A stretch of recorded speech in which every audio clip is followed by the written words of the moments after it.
हिंदी साहित्य के इतिहास में जब कभी उपन्यास का प्रसंग आता है, तब उपन्यास के साथ साथ समानांतर रूप से उपन्यासकार के रूप में एक और नाम भी सामने आता है और वह है प्रेमचंद। हिंदी साहित्य में प्रेमचंद को एक ओर जहां आधुनिक हिंदी कहानी का पितामह कहा जाता है, वहीं दूसरी ओर उन्हें उपन्यास सम्राट भी कहा जाता है। सच तो यह है कि संपूर्ण भारतीय साहित्य में उपन्यास और कथा लेखन के क्षेत्र में प्रेमचंद मील के पहले पत्थर हैं। जिस युग में प्रेमचंद ने साहित्य लेखन के लिए अपनी कलम चलाई थी, उस समय उनके पीछे ऐसी कोई ठोस परंपरा विरासत के रूप में नहीं थी और न ही विचार और प्रगतिशीलता का कोई ऐसा अनुकरणीय प्रतिरूप था जिसका या तो वे अनुसरण करते अथवा उसमें संवर्धन करते। हालांकि उस समय भारतीय और विश्व साहित्य में बाबू बंकिम चंद्र चट्टोपाध्याय और शरत चंद्र जैसे भारतीय तथा टॉलस्टॉय जैसे रूसी साहित्यकार थे।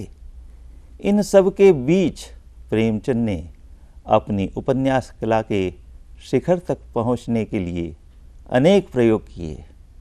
उन्होंने अपने साहित्य में प्रयुक्त की गई कथा और उसके प्रतिमानों को स्वयं ही आकार दिया और स्वयं ही प्रकारांतर से उसमें जीवंत हुए।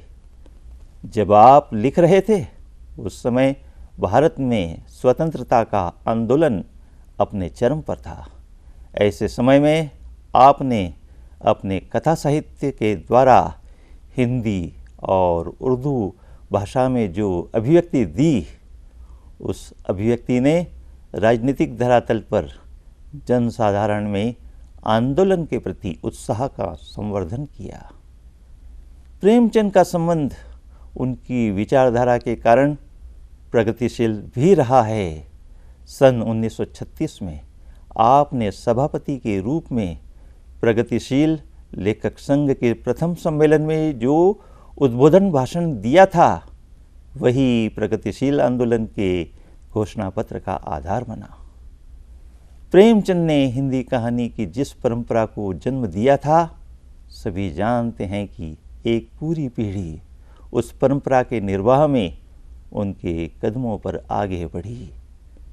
20वीं शताब्दी के 50-60 के दशक में फणीश्वर नाथ रेणु, नागार्जुन और बहुत बाद में श्रीनाथ सिंह ने ग्रामीण परिवेश को लेकर जो कहानियाँ लिखी, वह एक तरह से प्रेमचंद की परंपरा के अंतर्गत ही आती हैं।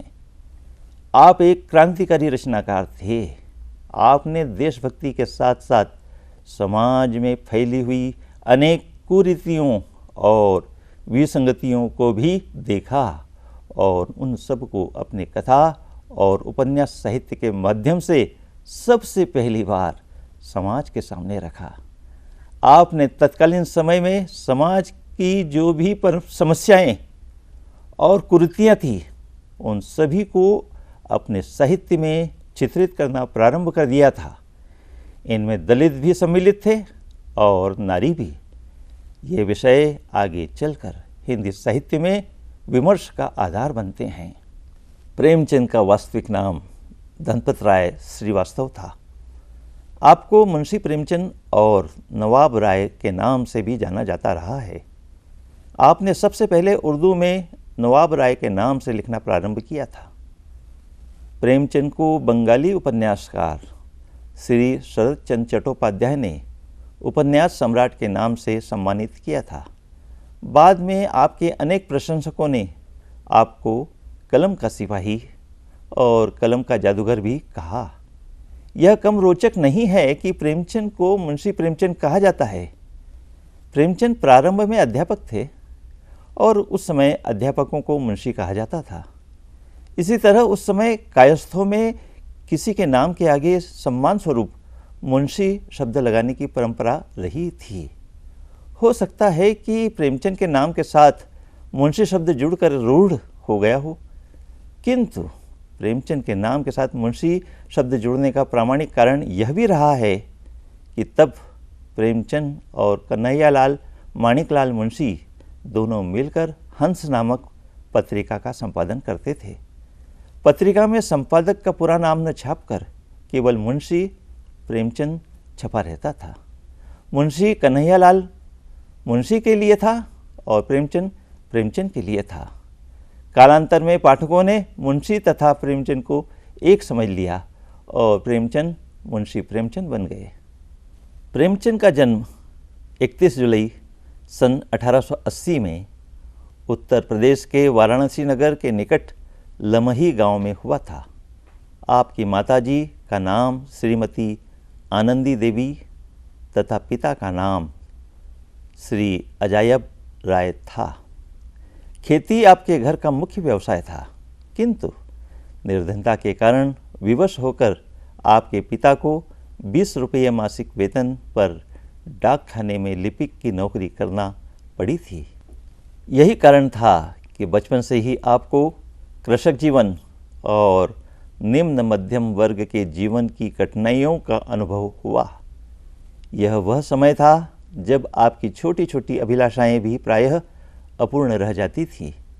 अपूर्ण अभिलाषाओं और गरीब जीवन को लेकर आप जीवन पथ के संघर्ष की ओर अग्रसर हुए। आपकी 3 बहनें थीं, किंतु 2 की अकाल मृत्यु हो गई और तीसरी बहुत दिनों तक जीवित रही। 5 वर्ष की अवस्था में आपकी शिक्षा प्रारंभ हुई। आपके पिता पुरानी पीढ़ी के थे, अतः उर्दू के प्रति उनका लगाव बहुत अधिक था। यही कारण था कि प्रारंभ में आपको उर्दू और फारसी की शिक्षा दी गई। 8 वर्ष की अवस्था में 6 महीने की लंबी बीमारी के पश्चात आपकी माताजी का देहांत हो गया। एक ओर तो दरिद्रता से भरा जीवन और अपूर्ण अभिलाषाएं तथा दूसरी ओर माताजी के प्रेम से वंचित होना आपके जीवन के महत्वपूर्ण दुखद बिंदु थे। जीवन के त्रासदी युक्त यही अनुभव आगे चलकर आपके साहित्य के आधार बने। प्रेमचंद को पढ़ने में बहुत रुचि थी। 13 वर्ष की अवस्था तक आपने श्री रतननाथ सरशार, मिर्जा रुस्वा और मौलाना शरर की उर्दू रचनाओं का विशेष रूप से अध्ययन किया। इनमें एक बहुत महत्वपूर्ण रचना तिलिस्म-ई-होशरुबा विशेष उल्लेखनीय है। आप निर्धन थे, किंतु परिश्रम और ईमानदारी के साथ रुपया पैदा कर उपन्यास पढ़ते थे। आप कभी भी कठिनाइयों से घबराए नहीं। इन आदर्शों के अनेक उदाहरण आपके साहित्य में बहुतायत से मिलते हैं। आपके जीवन में कठिनाइयों की भीषणता जितनी बढ़ती गई, अध्ययन के प्रति आपका प्रेम भी उतना ही बढ़ता गया।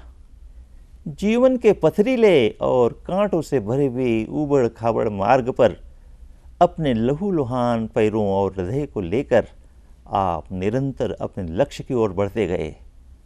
आप ट्यूशन करते थे, अंधेरी कोठरी में तेल की कुप्पी से पढ़ते थे, किंतु शिक्षा प्राप्त करने में कभी भी शिथिलता नहीं आने दी। सन 1910 में अंग्रेजी, दर्शन, फारसी और इतिहास विषय लेकर इंटर की परीक्षा उत्तीर्ण की और उसके पश्चात 18 रुपये मासिक के वेतन पर एक स्कूल में अध्यापक बने। सन 1919 में बीए पास करने के बाद शिक्षा विभाग में इंस्पेक्टर पद पर नियुक्त हुए। 7 वर्ष की अवस्था में प्रेमचंद की माता और 14 वर्ष की अवस्था में पिता का देहांत हो जाने के कारण आपका प्रारंभिक जीवन संघर्षमय रहा। 15 वर्ष की उम्र में आपका पहला विवाह हुआ, किंतु वह सफल नहीं रहा और सन 1905 में आपने अपनी पहली पत्नी को त्याग दिया। आप आर्य समाज से प्रभावित थे और विधवा विवाह के समर्थक थे, अतः सन 1906 में आपने अपनी प्रगतिशील परंपरा के अनुरूप एक बाल विधवा सुश्री शिवरानी देवी से अपना दूसरा विवाह किया। शिवरानी देवी से आपको 3 संतानें प्राप्त हुई, श्रीपत राय, अमृत राय और कमला देवी श्रीवास्तव।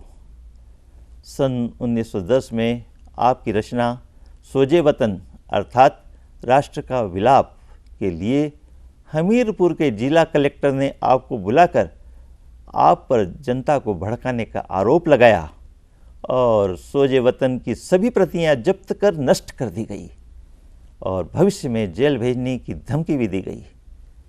इस समय तक आप धनपत राय के नाम से लिखते थे। उर्दू में प्रकाशित होने वाली जमाना पत्रिका के संपादक आपके घनिष्ठ मित्र मुंशी दया नारायण निगम ने आपको प्रेमचंद नाम से लिखने की सलाह दी। इसके पश्चात आप प्रेमचंद के नाम से लिखने लगे और अपना आरंभिक लेखन जमाना पत्रिका में ही किया। प्रेमचंद अपने लेखन के प्रति बहुत ईमानदार थे।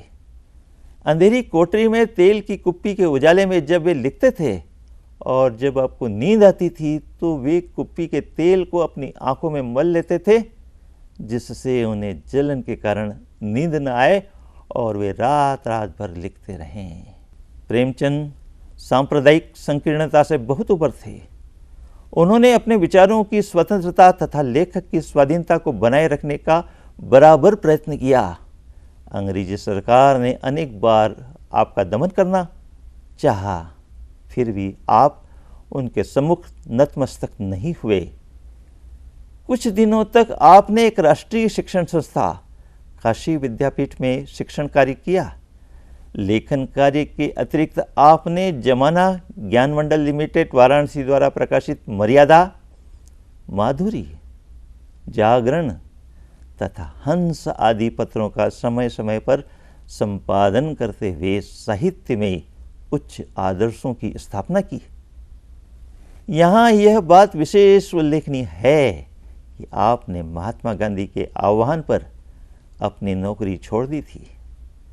जीवन के अंतिम दिनों में आप गंभीर रूप से बीमार पड़े। आप अपना अंतिम उपन्यास मंगलसूत्र पूरा नहीं कर सके, जिसे बाद में उनके पुत्र अमृत राय ने पूरा किया।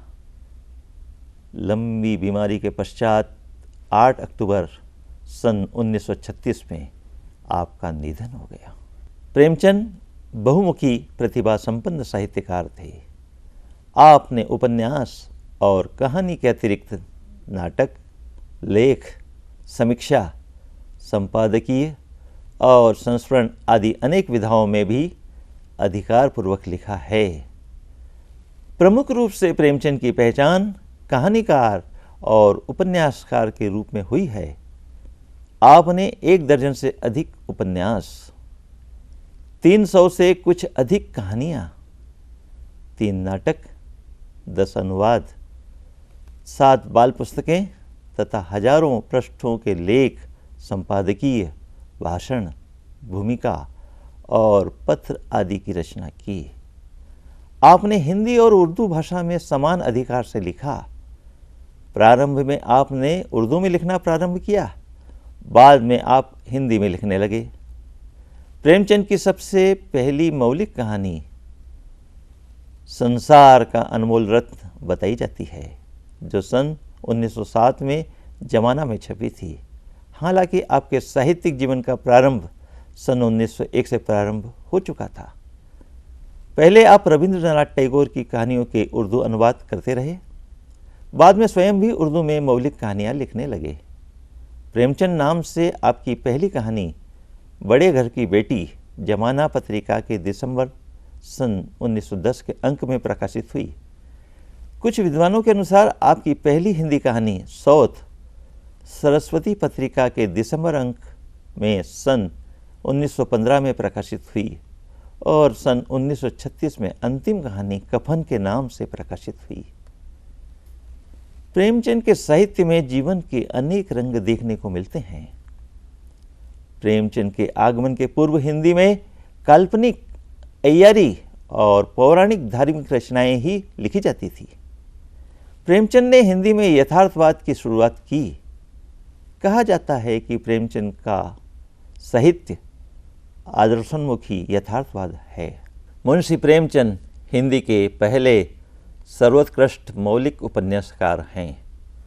आपके उपन्यास लेखन की प्रमुख विशेषता यह है कि आपने हिंदी पाठकों की अभिरुचि को चंद्रकांता के रहस्यमयी तिलिस्मी अंधकार से बाहर निकालकर एक स्थायी साहित्यिक नींव पर स्थापित किया। इसके साथ ही आपने अपने लेखन के प्रभाव से बंगाल के बंकिम बाबू और अंग्रेजी के उपन्यासों की मांग को बिल्कुल ही रोक दिया। साथ ही आपने समाज के अभिजात्य वर्ग की ओर से पाठकों का ध्यान हटाकर समाज के मध्यम और निम्न श्रेणी के लोगों की आम समस्याओं की ओर परिवर्तित किया। किसान, मजदूर, क्लर्क, दुकानदार, जमींदार, साहूकार, सरकारी अफसर और पूंजीपतियों के संघर्ष का जैसा जीवंत चित्र प्रेमचंद ने उपस्थित किया है, वैसा उनसे पहले के हिंदी साहित्य में देखने को नहीं मिलता। प्रेमचंद ने 1 दर्जन से अधिक उपन्यास लिखे हैं। आपका पहला किंतु अपूर्ण उर्दू उपन्यास असरारे माअदीब उर्फ देवस्थान रहस्य उर्दू साप्ताहिक आवाज़ एक खल्क में 8 अक्टूबर सन 1903 से 1 फरवरी सन 1905 तक धारावाहिक के रूप में प्रकाशित हुआ। आपका दूसरा उपन्यास हम खुरमा व हम सवाब था, जिसका हिंदी रूपांतरण प्रेमा नाम से सन 1907 में प्रकाशित हुआ। इसके अतिरिक्त रूठी रानी नामक ऐतिहासिक उपन्यास, कृष्ण, वरदान और प्रतिज्ञा आदि सन 1900 से सन 1906 के बीच लिखे गए उपन्यास हैं। हिंदी में उनकी महत्वपूर्ण औपन्यासिक कृति सेवा सदन है, जिसका प्रकाशन सन 1916 में हुआ था। हालांकि इसका लेखन सन 1914 में हुआ था। यह मूल रूप से आपके द्वारा बाजारे हुस्न नाम से पहले उर्दू में लिखा गया उपन्यास था, किंतु इसका हिंदी रूप सेवा सदन पहले प्रकाशित कराया गया। इस उपन्यास में एक नारी के वैश्या बनने की कहानी है। सन 1918 में लिखा हुआ प्रेमाश्रम सन 1922 में प्रकाशित हुआ। यह उपन्यास किसान जीवन की कथा से संबंधित है। यह भी उर्दू में लिखे गोशाए आफियत का हिंदी रूपांतर है। सन 1923 में लिखी हुई औपन्यासिक कृति निर्मला सन 1927 में प्रकाशित हुई। इस लघु उपन्यास में दहेज प्रथा और अनमेल विवाह की समस्याओं पर प्रकाश डाला गया है। सन 1924-25 में रंगभूमि का प्रकाशन हुआ। रंगभूमि में त्याग, प्रेम और बलिदान के आदर्श को प्रस्तुत किया गया है।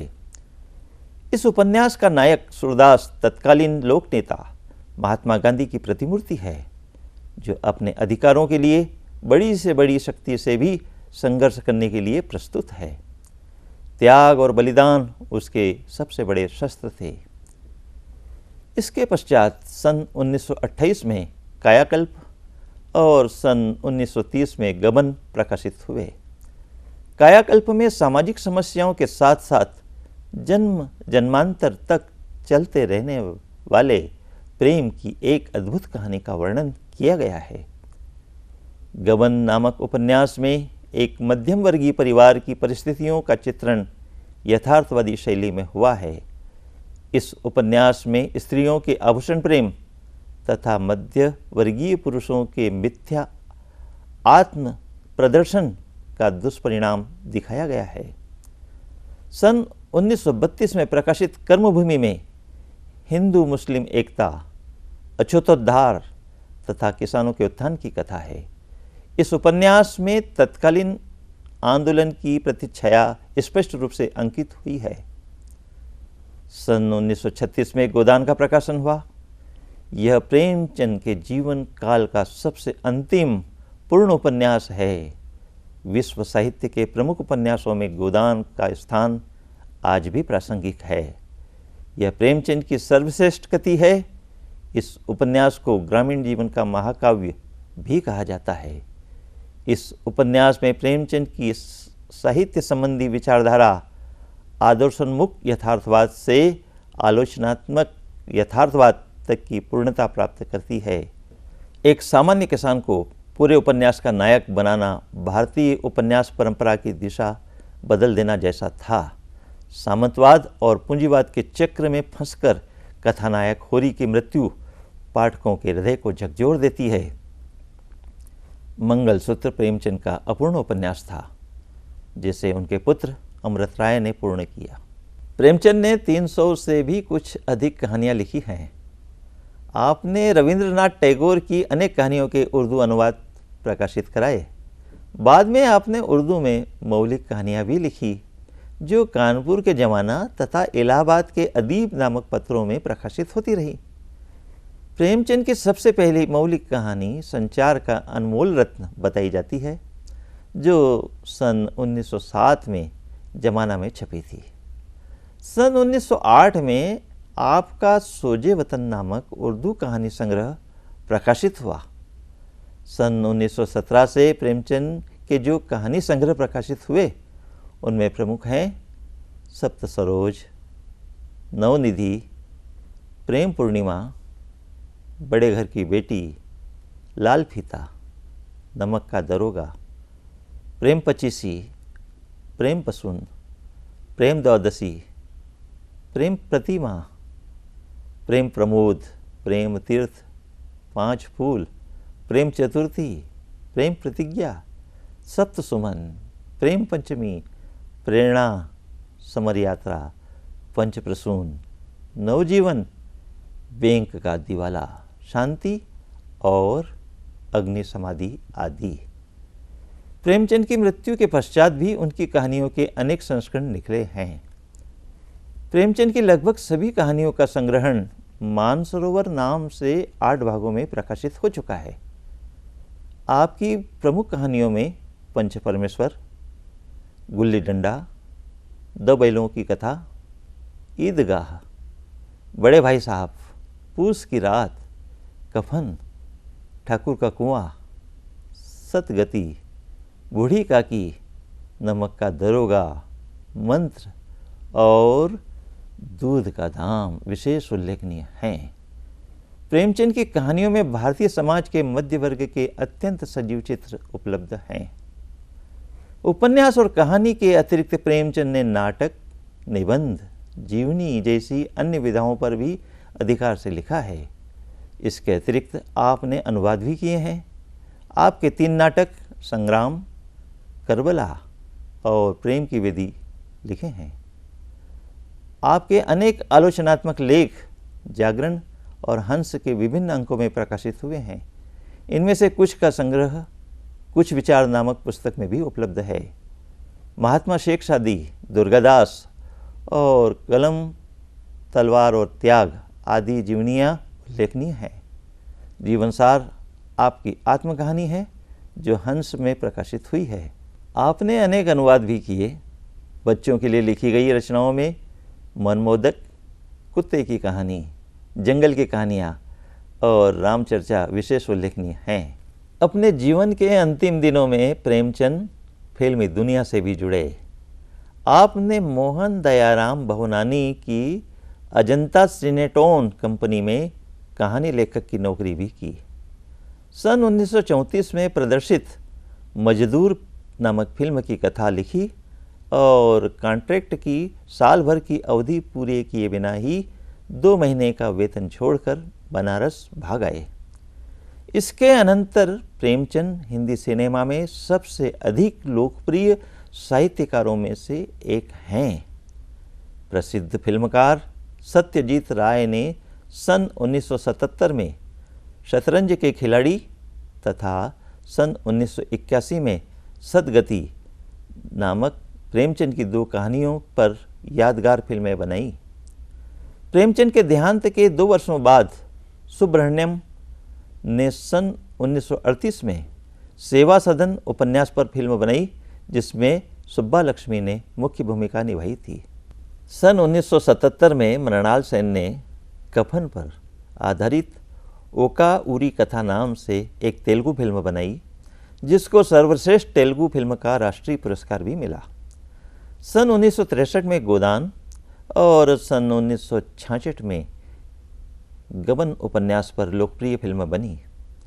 सन 1980 में आपके उपन्यास पर बना टीवी धारावाहिक निर्मला भी बहुत लोकप्रिय हुआ था।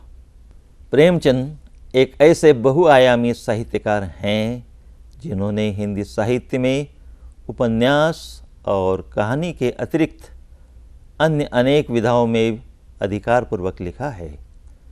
विश्व साहित्य में प्रेमचंद का प्रदेय आज भी प्रासंगिक है। प्रेमचंद ने अपने साहित्य में जीवन के सत्य का अनुसरण किया। उनका समूचा अस्तित्व देश की मिट्टी की सौंधी महक से अनुप्राणित था। उनके लेखन पर भारतीय परंपराओं के साथ साथ अन्य परंपराओं का प्रभाव भी रहा, किंतु उसका स्वरूप पूर्णतः भारतीय एवं प्रेमचंदमयी था। प्रेमचंद का साहित्य सार्वभौमिक, सार्वकालिक और सार्वजनीन है, क्योंकि आज भी उसका आनंद केवल भारतीय ही नहीं अपितु विश्व के सभी साहित्य प्रेमी ले सकते हैं।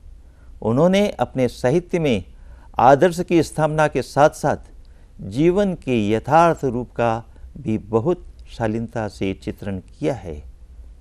आपका संपूर्ण जीवन दरिद्रता, अभावों और संघर्षों में व्यतीत हुआ है। उसका परिणाम यह हुआ कि आपके साहित्य में आपका अपना दर्द, पीड़ा, संत्रास और प्रतिकूलताएं विराट रूप में भारतीय जनजीवन के दर्द और विसंगतियों के रूप में आकार पा गए। यह अनुभूति का यथार्थ था जो संस्कारित आदर्श से विमुख नहीं था। अन्याय, अत्याचार, दमन, शोषण, परपीड़ा आदि का विरोध करते हुए भी आप समन्वय के पक्षपाती थे। प्रेमचंद उर्दू संस्कार लेकर हिंदी में आए थे और हिंदी के महान लेखक बने। आपने हिंदी को अपना एक विशेष मुहावरा और खुलापन दिया। कहानी और उपन्यास लेखन में आपने युगांतरकारी परिवर्तन किए। आपने साहित्य में सामयिकता का प्रबल आग्रह स्थापित किया, आम आदमी को अपनी रचनाओं का विषय बनाया और उसकी समस्याओं पर खुलकर कलम चलाते हुए उन्हें साहित्य के नायकों के पद पर आसीन किया। सांप्रदायिकता, भ्रष्टाचार, जमींदारी, कर्जखोरी, गरीबी और उपनिवेशवाद पर आप आजीवन लिखते रहे। यह एक निर्विवाद सत्य है कि आप एक आम भारतीय के ही नहीं अपितु वैश्विक धरातल पर प्रत्येक विश्ववासी के साहित्यकार हैं। यही कारण है कि आपका साहित्य आज भी उतना ही प्रासंगिक है जितना अपने रचना काल में था।